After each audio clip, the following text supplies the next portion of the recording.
అదరగొట్టే కారం రంగు రుచి ఆచి కారం పొడి. తెలంగాణలో కనిష్ట స్థాయిలో ఉష్ణోగ్రతలు నమోదవుతున్నాయి. రాబోయే 2 రోజులు 4 డిగ్రీల వరకు ఉష్ణోగ్రతలు పడిపోయే అవకాశం ఉందని వాతావరణ కేంద్రం తెలిపింది. ఉత్తర తెలంగాణపై శీతల గాలుల ప్రభావం అధికంగా ఉంది. జీహెచ్ఎంసీ పరిధిలో 10 డిగ్రీల లోపు కనిష్ట స్థాయిలో ఉష్ణోగ్రత నమోదయ్యే అవకాశం ఉందంటున్న కేంద్రం అధికారి శ్రావణితో మా ప్రతినిధి వంశీ ఫేస్ టు ఫేస్. చలి పంజా విస్తృత ఉంది. ఉదయం పూట కూడా చలిగాలుల తీవ్రత అనేది కూడా తగ్గడం లేదు. గతంతో పోల్చుకుంటే మాత్రం ఈసారి చలి తీవ్రత ఎక్కువగానే ఉందని కూడా చెప్పాలి. రానున్నటువంటి రోజులు ఎలా ఉండబోతుంది, ప్రధానంగా ఈ డిసెంబర్ నెల ఎలా ఉండబోతుంది అనే అంశానికి సంబంధించి కూడా మనతో పాటు మాట్లాడటానికి వాతావరణ కేంద్రం అధికారి శ్రావణి గారు ఉన్నారు. వారితో మాట్లాడించే ప్రయత్నం చేద్దాం. మేడం చెప్పండి, గత 10 సంవత్సరాల నుంచి కూడా చూస్తా ఉన్నాము. గత 10 సంవత్సరాలు కూడా ఇంత చలి తీవ్రత అనేది నమోదు కానటువంటి పరిస్థితి. ఈసారి ప్రధానంగా ఏమైనా మార్పులు చోటు చేసుకున్నాయి? ఎందుకంటే అంతకుముందు మనం కేవలం 2 రోజులు మాత్రమే, వారం రోజులు మాత్రమే చలి తీవ్రత అనేది చూసాము. చేంజెస్ ఏమేమి అంటారు? అంటే గతంలో చెప్పిన విధంగానే మనకి లాంగ్ రేంజ్ ఫోర్కాస్ట్ లో కూడా ఈ సంవత్సరం కొద్దిగా శీతలగాలులు ఎక్కువగా వీచే అవకాశం ఉందని చెప్పడం అయితే జరిగింది. ముఖ్యంగా మనకి తెలంగాణ చూసుకున్నట్లయితే నవంబర్ 2వ వారం నుంచి చలికాలం మొదలవడం అయితే జరిగింది. గత నవంబర్ నెలాఖరులో మనకి 1-2 ఎపిసోడ్స్ లోని అత్యల్ప ఉష్ణోగ్రతలు నమోదవడం జరిగింది. అలాగే మనకి డిసెంబర్ మొదటి 2 వారాల్లో కూడా చూసుకున్నట్లయితే చాలా చోట్ల మనకి ఉష్ణోగ్రతలు తగ్గుముఖంగానే ఉన్నాయి. గత వారం రోజులుగా కూడా చూసుకున్నట్లయితే ఉత్తర తెలంగాణ అలాగే ఈశాన్య తెలంగాణ జిల్లాల్లోని మనకి సింగిల్ డిజిట్ అంటే దాదాపుగా 10 కంటే తక్కువ ఉష్ణోగ్రతలో నమోదవుతున్నాయి ఉష్ణోగ్రతలు. అలాగే గత 24 గంటల్లో చూసుకున్నట్లయితే ఉత్తర తెలంగాణ జిల్లాలైన ఆదిలాబాద్, ఆసిఫాబాద్, కొబ్బరివి ఈ ప్రదేశాలతో పాటుగా మనకి ఈ వరంగల్, హన్మకొండ పరిసర ప్రాంతాల్లో, రాజేంద్ర నగర్, పటాన్ చెరు, రంగారెడ్డి, మొత్తం హైదరాబాద్ పరిసర ప్రాంతాల్లో కూడా చాలా వరకు ఉష్ణోగ్రతలు చాలా తక్కువగా నమోదవడం జరిగింది. అత్యల్పంగా మనకి ఆదిలాబాద్ లో 4 డిగ్రీల వరకు నమోదవడం జరిగింది. రంగారెడ్డి, పటాన్ చెరు పరిసర ప్రాంతాల్లో 5 డిగ్రీల వరకు, సాధారణం కంటే 6 నుంచి 8 డిగ్రీల మేర తక్కువ నమోదవుతడం అయితే జరుగుతుంది అనమాట. ఎన్ని రోజుల పాటు కనిష్ట స్థాయిలో ఉష్ణోగ్రతలు నమోదయ్యే అవకాశం ఉందంటారు?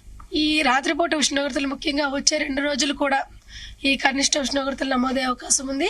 అదే విధంగా శీతల గాలులు, కోల్డ్ వేవ్ కండిషన్స్ కూడా మనకి వచ్చే 2 రోజులు కూడా ఉండే అవకాశం ఉంది. తర్వాత నుంచి కూడా మనకి రాష్ట్ర మొత్తంగా మీదుగా మరో 2 రోజులు అంటే వచ్చే 4 రోజులు కూడా 11 నుంచి 15 డిగ్రీల మధ్య ఉష్ణోగ్రతలు నమోదే అవకాశం ఉంది. ఈ రోజు రేపు మాత్రం ఉత్తర తెలంగాణ జిల్లాలో 4 నుంచి 10 డిగ్రీల మేర ఉష్ణోగ్రతలు నమోదే అవకాశం ఉంది. ముఖ్యంగా ఆదిలాబాద్, ఆసిఫాబాద్, మంచిర్యాల, ఈ నిర్మల్తో పాటుగా మనకి హన్మకొండ, వరంగల్, సిద్దిపేట, జనగాం, రంగారెడ్డి, వికారాబాద్, సంగారెడ్డి, మెదక్ పరిసర ప్రాంతాల్లోని ఈ శీతల గాలుల ప్రభావం అధికంగా ఉండే అవకాశం అయితే కనిపిస్తుంది. ప్రధానంగా హైదరాబాద్ నగరంలో కూడా కొంత మనం చలి తీవ్రత ఎక్కువగా చూస్తా ఉన్నాము. హైదరాబాద్ నగరంలో చలి తీవ్రత అనేది కనిష్ట స్థాయిలో ఎన్ని ఉష్ణోగ్రతలు నమోదవుతా ఉన్నాయి చెప్పగలుగుతారు? ప్రస్తుతానికి హైదరాబాద్ లో మనకి 11 నుంచి 15 డిగ్రీల మధ్యలో నమోదవుతూ ఉంది. హైదరాబాద్ పట్టణ పరిసర ప్రాంతాల్లో అయితే మాత్రం మనకి 11 నుంచి 15, మనకి నగర శివారుల్లో చూసుకున్నట్లయితే మనకి కొద్దిగా 10 డిగ్రీలు తక్కువ, జీహెచ్ఎంసీ పరిధిలో చూసుకుంటే 10 డిగ్రీల కంటే తక్కువగా కూడా నమోదవుతూ ఉంది. నగర శివారుల్లో అక్కడక్కడ మనకి శీతలగాలుల ప్రభావం అధికంగా ఎక్కువగా కనిపిస్తుంది అనమాట. దాంతో పాటుగా ప్రజలకు ఎలాంటి హెచ్చరికలను జారీ చేయడం జరిగింది అంటారు? ఈ శీతలగాలుల ప్రభావం అధికంగా ఉన్నందున ముఖ్యంగా ప్రజలకి రాత్రుల పూట అంటే దాదాపుగా మనకి 10 నుంచి మన సాయంత్రం 7 నుంచే కొద్దిగా ఈ శీతలగాలుల ప్రభావం మొదలవుతుంది. రాత్రి 10 దాటిన తర్వాత అధికంగా ఉండే అవకాశం కనిపిస్తుంది. ఈ సమయంలో ఏదైనా మనకి ఉన్ని వస్త్రాలు ధరించడం మంచిది. దాంతో పాటుగా థిక్ బ్లాంకెట్స్ వాడడం మంచిది. హాట్ వాటర్ మాత్రమే డ్రింక్ చేయడం వల్ల కొద్దిగా థ్రోట్ ఇన్ఫెక్షన్స్ కానీ ఇవన్నీ కొంచెం తట్టుకోవడం అయితే జరుగుతుంది అనమాట. వాహనదారులకు ఎలాంటి సూచనలు ఇవ్వడం జరిగిందంటారు?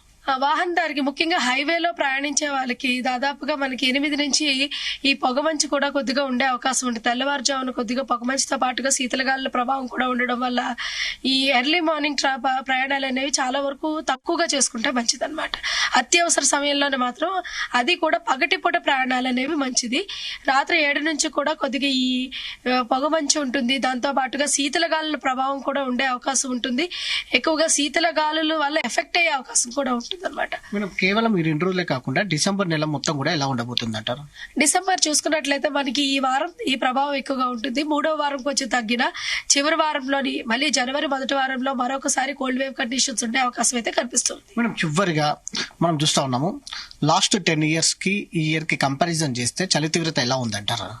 గత 10 ఏళ్ళు చూసుకున్నట్లయితే మనకి తెలంగాణకి సాధారణంగా అయితే నవంబర్ చివరాఖరు నుంచి జనవరి 3వ వారం వరకు శీతాకాలం అనేది ఉంటుంది. 2013, 14, 15 వరకు కూడా కొద్దిగా శీతలగాలు నమోదవడం జరిగింది. గత 3 ఏళ్లలో అంటే 20 నుంచి చూసుకున్నట్లయితే 20, 21, 22, 23 చూసుకున్నట్లయితే కొద్దిగా శీతలగాలుల ప్రభావం తక్కువగా ఉంది. గత ఈ 4 ఏళ్లలో కంటే ఈ ఏడాది కొంచెం అధికంగా కనిపిస్తుంది. వాతావరణ కేంద్రం అధికారులు హెచ్చరికలు జారీ చేయడం జరిగింది. ప్రధానంగా కనిష్ట స్థాయిలో 4 డిగ్రీల వరకు కూడా ఉష్ణోగ్రతలు పడిపోయే అవకాశం ఉంటుంది. కాబట్టి వాహనదారులు కావచ్చు జాగ్రత్తగా ఉండాలని కూడా ఏదైతే కోరుతున్నటువంటి సందర్భం మనకు కనిపిస్తోంది. గత 10 ఏళ్లలో చూసుకుంటే ఈ సంవత్సరం కొంత కోల్డ్ వేవ్స్, కొంత చలి తీవ్రత అధికంగా ఉందనేది కూడా వాతావరణ కేంద్రం అధికారులు చెప్తున్నారు. వీడియో జర్నలిస్ట్ తేజతో వంశీకృష్ణ, జీ న్యూస్, హైదరాబాద్. తెరకొట్టే కారం రంగు రుచి ఆచి కారం పొడి.